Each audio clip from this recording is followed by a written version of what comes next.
Hi there, it's Brad Turville here, and welcome to this week's episode of TurvilleTV.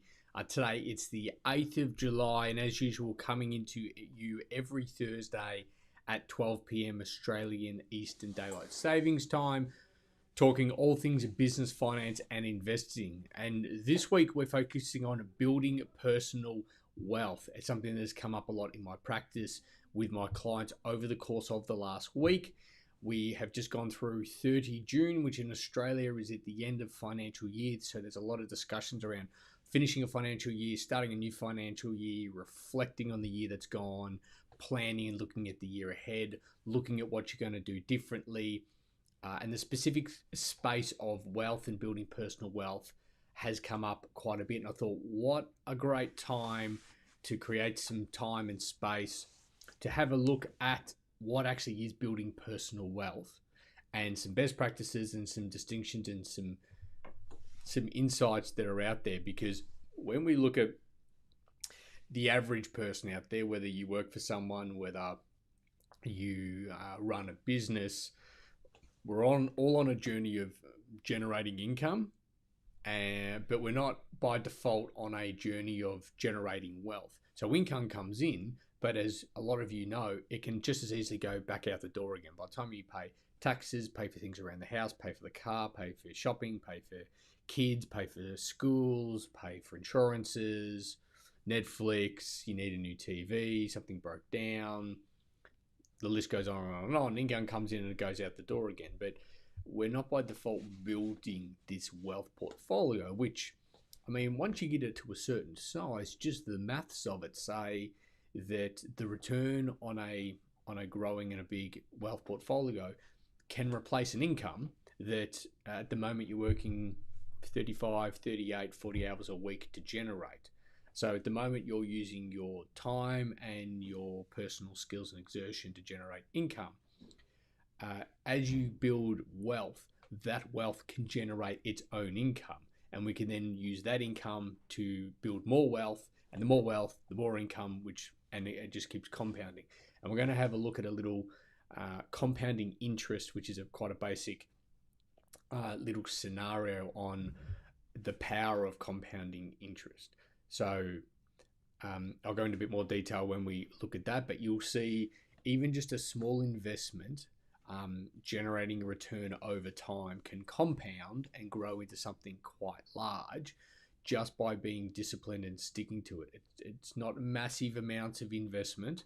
In fact, if we change the numbers that we're going to look at to bigger numbers, the end result will be much bigger. But I want to illustrate something on a smaller level for those of you that are just getting started, for those of you that have maybe got you might have kids and you're thinking about putting some money aside for them, or you might be, say, aged 18, 19, 20, you're just out of school and you're perhaps thinking, what are some things I can start to do now?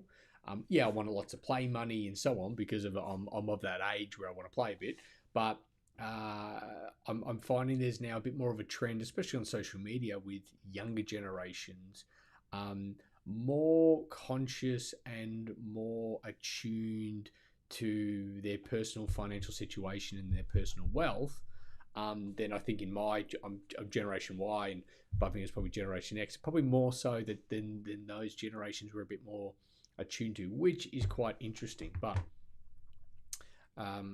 let's jump into it. So when we look at wealth over time, what a lot of us are aiming for is that this wealth is going to build. And with the power of compound and adding to it and it growing, and you're going to get some ups and downs, okay?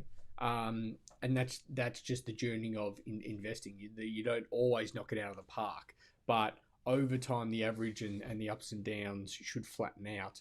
And by being disciplined and sticking to it, this is what most people would, if they saw this picture, is what they would like. Okay, you have to start somewhere, but over time it starts to build and it starts to compound, and you can start to build yourself quite a healthy portfolio. And that can be made up of a range of different things. It can be cash, it can be stocks, it can be property, It could be personal use assets, like cars and motorbikes and jet boats. It could be collectibles like art, for example, or you could have business investments that aren't shares. So it could be something like royalties you're receiving, or licensing fees, or something like that. But what's interesting is compound interest, and essentially compound interest is what we're talking about here. Is it's interest calculated on the initial principal, which is the cash that you put in, but it also takes into account the accumulated interest of previous periods. So you put in cash at the start, it earns interest. And then instead of you just taking that interest, so if you put in $1,000 and you make $100 interest, instead of then taking that $100 interest to going and spending it, you add that $100 interest onto the original 1,000, and now that 1,100 is now invested, and it generates a return, and you then put that interest back in, and it starts to, so essentially you then start to earn interest on your interest on your interest, and it grows. You can see in the chart here how over time it just starts to grow exponentially, or they sometimes call it like a hockey stick. It just loops straight upwards. This is a power, and this is a super simple philosophy, which you don't need fancy investments. You don't need $1 million to start something like this. You can start it at any point in time, and it's just about being disciplined. So if we have a look at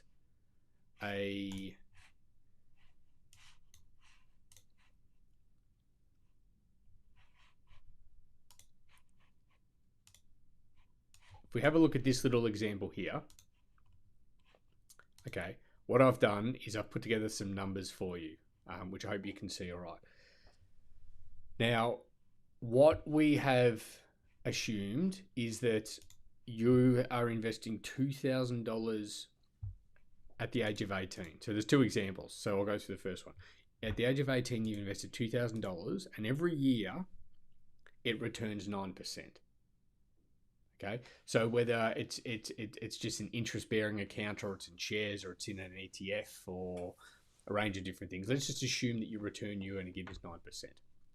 So at the start of the year, you put in $2,000. At the end of the year, you've earned $2,000 plus the 9% return, which is $180. And then in the next year, you put in another $2,000, and you get the return, and that gets added on, and then so on and so forth. So each year you're putting in 2,000.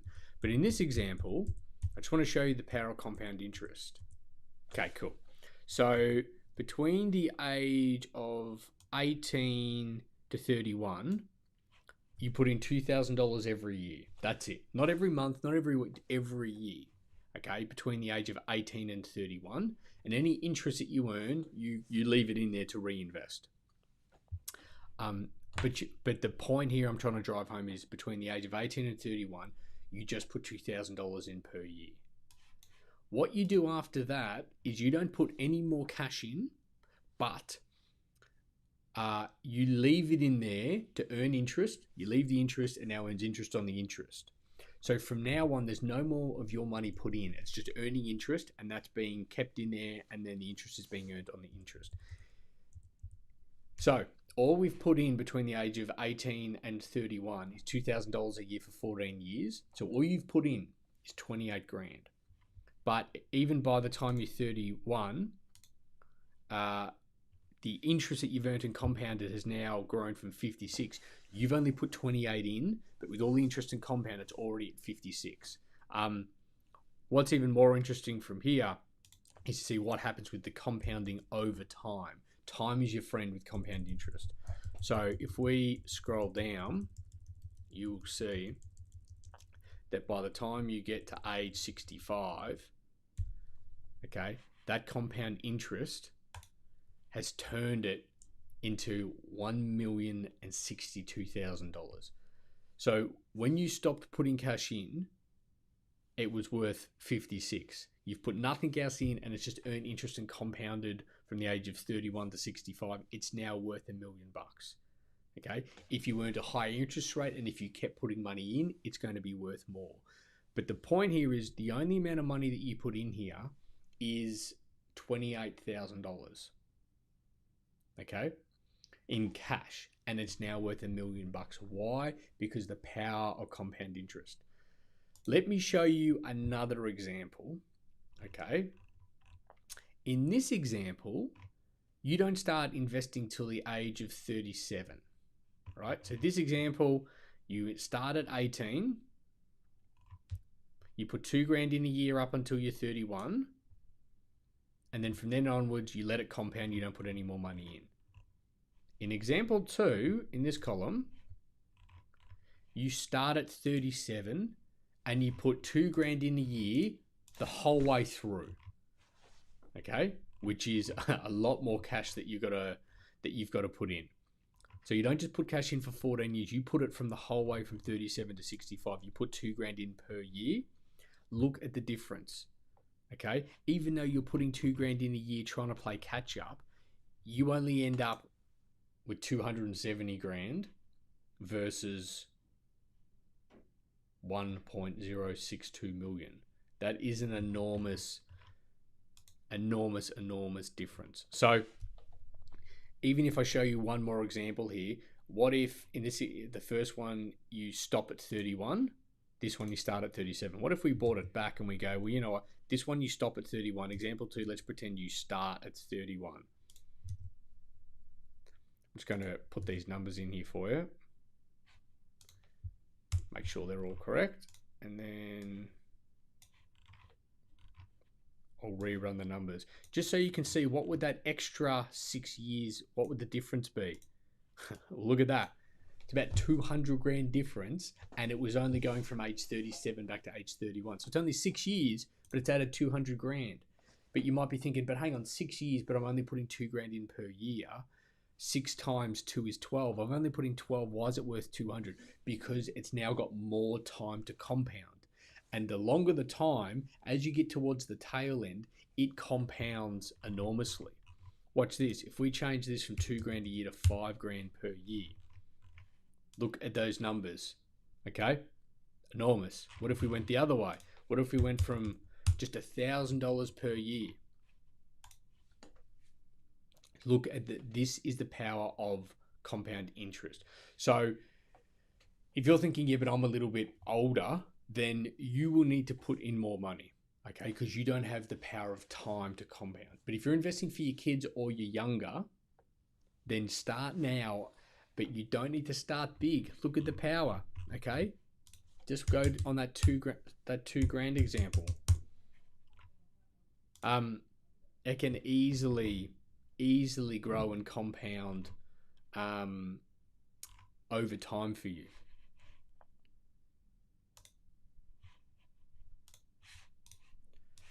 So I think I drove the point home here of compound interest. And I mean, what we're looking at here is on the left, there's two ways of I guess, generating income or generating wealth. One is what's more so generating income in this example I'm going to illustrate.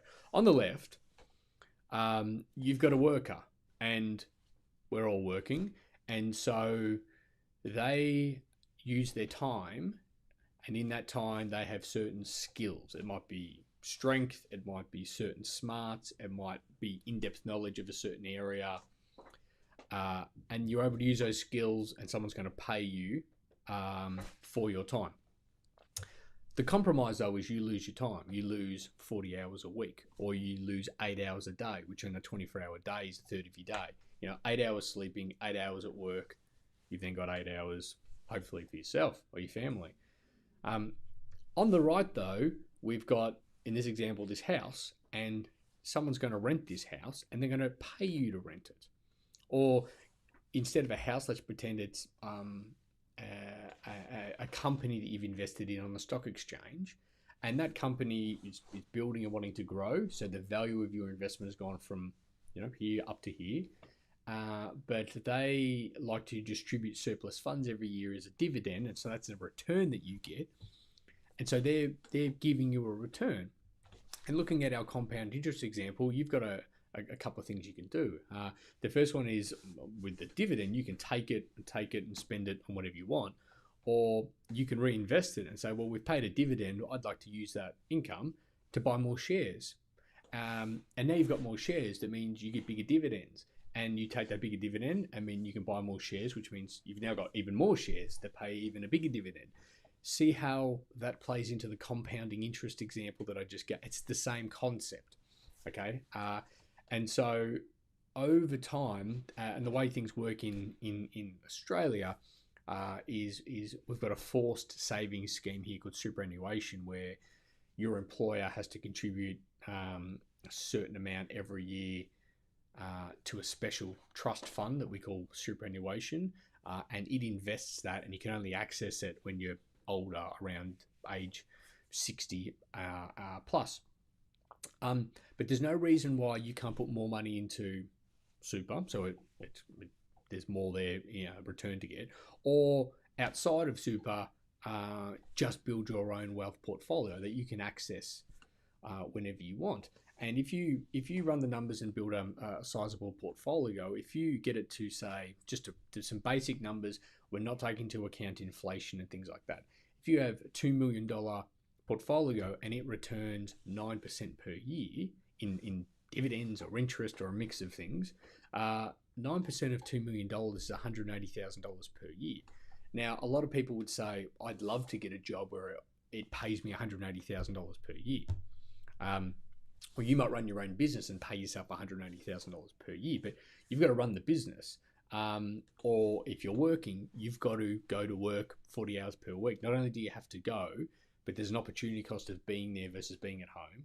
But there might also be certain stresses that you have and you take home with you as well. So it's not just the 40 hours. There's sometimes a little bit more that's tagged on there. Building wealth and having wealth there opens you up to do things which otherwise you have to rely on an employer for an income. So you're reliant on others, and you're then susceptible to market changes. So unfortunately, a lot of people lost their job during COVID. If they're reliant on their income, that's now a big issue for them. If you're reliant on just one business or on one particular thing, you get single point sensitivity, meaning I'm sensitive to that thing going wrong because it's the only thing that I've got. And if I've got it, I get income. And if I don't have it, I have nothing. As opposed to being more well-rounded. What's becoming more popular now, and a lot of people are looking at for diversifying and just making it easy to, one, to invest, and two, to get quite a good safe return, are things called ETFs, which are electronic traded funds. Now, just let me be clear, the purpose of this today is just to provide general information. This is not financial, accounting, tax, or legal advice. You should go and seek all your own advice before you make any decisions. ETFs is something that you can go and look into and look it up and Google it and talk to your financial advisor about them as well. But they can expose you to a range of different investments. I believe this image here is from an ETF called Raiz, R-A-I-Z. I've actually got a few dollars in just to test and just to see. And it's interesting nowadays. You can download apps on your phone where you're able to contribute to various and participate in various investments. Whereas in the past, you might have to go through a broker. There's a minimum buy-in. There's then brokerage fees and so on and so forth. Technology has definitely changed the game. And just to educate you on an ETF versus what a lot of you might know what a managed fund is. People talk about ETFs sort of being similar to a managed fund, just without the fees. They're structured a little bit different. We don't have time to go into the detail, but you do your own research on it. And that's actually a point I'm going to get to shortly. Another thing around generating wealth is minimizing your tax. Okay, now I'm a little bit biased here because I've got a long history working in tax, but If you earn $100,000 and you give $30,000 of that to the tax office every year, you're only left with 70. Whereas if you're able to structure your affairs and be a bit more savvy and be smart and work with your accountant and see, well, what can I do to keep more money in my pocket than putting it in the tax office pocket? What's really important with doing that is that extra cash that you're able to save, you're able to then invest and go and invest. And you can just see through my example earlier, it doesn't take a lot, even if by being a bit more savvy with minimizing and deferring tax, if you, let's hypothetically say you could only identify $2,000 that you could save. What if you took that $2,000, invested, and let it compound over time? You can already see the power of doing that. So don't give more tax away than you have to. Be savvy about it. Talk to your accountant about it. There's things like tax planning. There's, especially in Australia, we have got a super complex tax system. So what that means is there's lots of ins and outs. Okay, there's lots of things that you can do and that you can't do. There's lots of things that are going to trip you up, and there's lots of things where you can structure. If you structure it this way versus that way, one gives you an outcome you might not like, and one might give you another outcome. And physically, it might only involve different pieces of paperwork, but the outcome can be drastically different. So surround yourself with the smart people.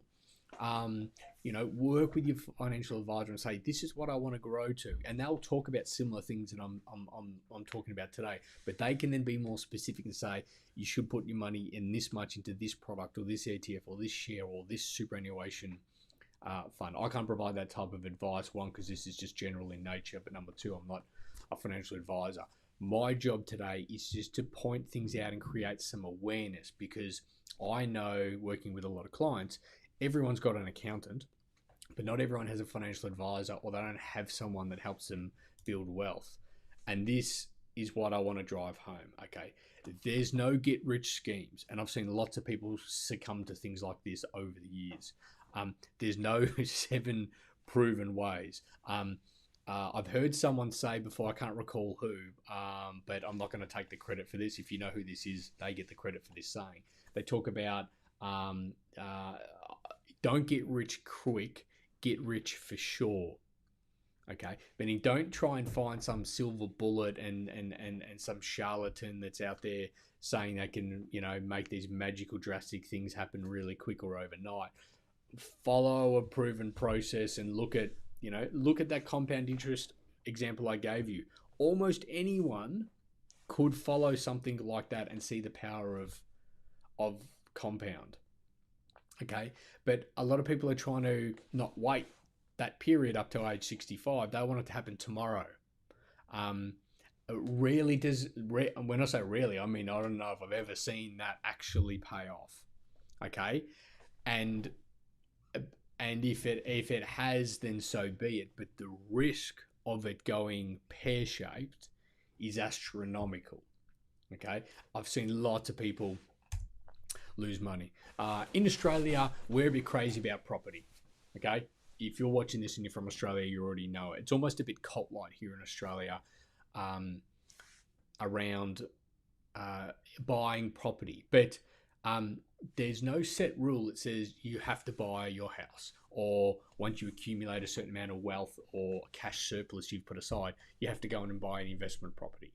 Okay, you can go and spend that however you want. You can invest it however you want. You should get probably some help around doing that. Just because your friends do it, just because your family do it, just because that's the circumstances you're in, doesn't mean then that's the best thing for you to go and do. It might be, but then again, it might not be. It's not the default thing to go and do.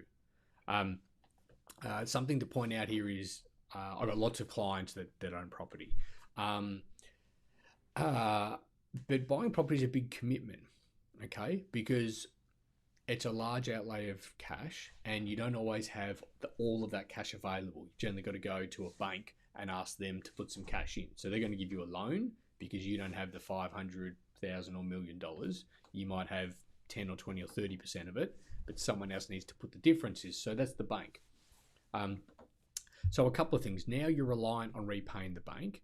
The bank are the ones that if anything goes pear-shaped, they'll get their money back and you won't. You're a bit tied to them. But also in Australia, when you buy property, you pay stamp duty. Okay, it's Australia-related tax when you buy property. And that can be quite significant, especially in Victoria where it's really high stamp duty.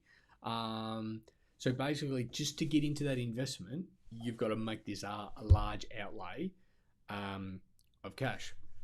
Where I'm going with this is that I've seen lots of people with property, and when I say, why did you buy it? They said, well, I wanted something that was going to grow over time and it was going to pay some nice rental income. And obviously that's the plan for everyone from the outset. We all want it to grow, we all want rental income, and we want to be able to put our rent up over time and so on. But things don't always play out. So I've seen examples where the value of the property either has not grown or it hasn't grown how they would like it to. Okay, so their plan was, this is what we want to achieve. We're going to buy this property as part of our wealth creation, and we want this, we think based on our research, the property is going to go up in value by, I don't know, 7% a year, just to make up a number. But let's say it hasn't. Let's say it's gone up 1% per year. And so they can see, right, well, instead of going up, 7% a year for 7 years, it's gone up 1% a year for 7 years. The question needs to be, when do I look to restructure what I own and what I don't own? And I find with a lot of people that are invested in property, that becomes a very hard decision. And I think because, one, they've invested a lot of time and money and paid stamp duty to get into properties, to then get out of it, you've got to go through the process of selling it. You can't sell it overnight. There's costs involved in selling it. And if it means you need to take a hit or take a loss, that sometimes, a pill a lot of people aren't prepared to swallow, even though it's not giving them the results that they want. And that's the whole reason they got into it in the first place. So I find they can sometimes feel like they're a little bit stuck. They're not stuck. They can go and sell it. But just stepping back, being objective driven, looking at it strategically and analyzing and doing your own research, or bringing in experts and getting advice if you need it around, is this going to give me what I want? Yes or no? And if you come to the conclusion that it's not, the question you then need to ask yourself is, well, what am I then going to do? Okay, what am I going to do about this? Because there's an opportunity cost. Okay, an opportunity cost is if my money's tied up in this investment, I can't put it in that investment.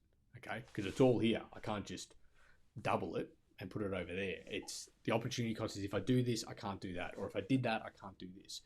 So the opportunity cost in this example I'm giving is if I leave myself invested in this, even though it's not giving me the return that I want, that means I forego investing in something that may give me the return that I want.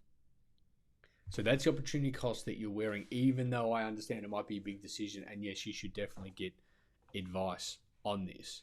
I tend to see that a lot. So I think people get excited when they go in and they buy and invest in things, but then if it's not panning out how they would like, they're not as quick or enthusiastic to think more strategically and make a decision. They tend to just sort of sometimes put their head in the sand. One final closing point here is, if that's the case for you, then I don't expect you to like it. You don't have to like the fact that it hasn't gone how you want, but you need to understand that if you don't do anything about it, is it going to continue like that? And where do you draw that line in the sand? I think I've driven my point home here. And my last point here is, do your research. Okay. Read the papers, read the news, stay on top of property trends if that's what you like. Surround yourself with your advisor, whether it's your lawyers or your accountants or your financial advisors. You really do need to empower yourself. Don't get sucked into get rich quick schemes, okay? There's always people out there to try and get you involved in things that's going to line their pockets, but perhaps not line your pocket. Keep in mind the saying, the KISS saying, which is keep it simple. Have you got some of the foundational basics in place of, do I have some cash reserves aside? Am I following a personal budget? Am I consistently putting money into certain types of investments or a bucket where I can then take that and invest it quite regularly to be built. If this is all new for you and you haven't educated yourself, or you haven't come from a family or friendship groups that are, let's say, a little bit more financial savvy and they've educated you on it, unfortunately, the schooling system don't do a great job of educating you on this at all. So you really only learn it from television, and they give you a million different messages, so that's hard to digest. So we tend to learn it from our family, but if your family haven't been, let's say, super savvy or consistent in their generating income and generating wealth, well, you're only going to learn from them what they know. But if you want something different, you might need to go somewhere different for your advice. Okay, I'm trying to be quite diplomatic here in what I'm saying, but I'm sure you catch my drift. Is learn from people that do this for a living, and learn from people that are building wealth or have built wealth. Okay, because you can always go down to the pub and ask someone for advice, and they're going to give it to you. The question is this someone I trust, and is this someone that I would act on the advice that they give me? Do your own research. I'm not saying you need to be a financial advisor yourself, and you don't need to read a million books, but you need to empower yourself with a certain amount of education and understanding, and start the process, and keep in mind, even some small steps can compound over time.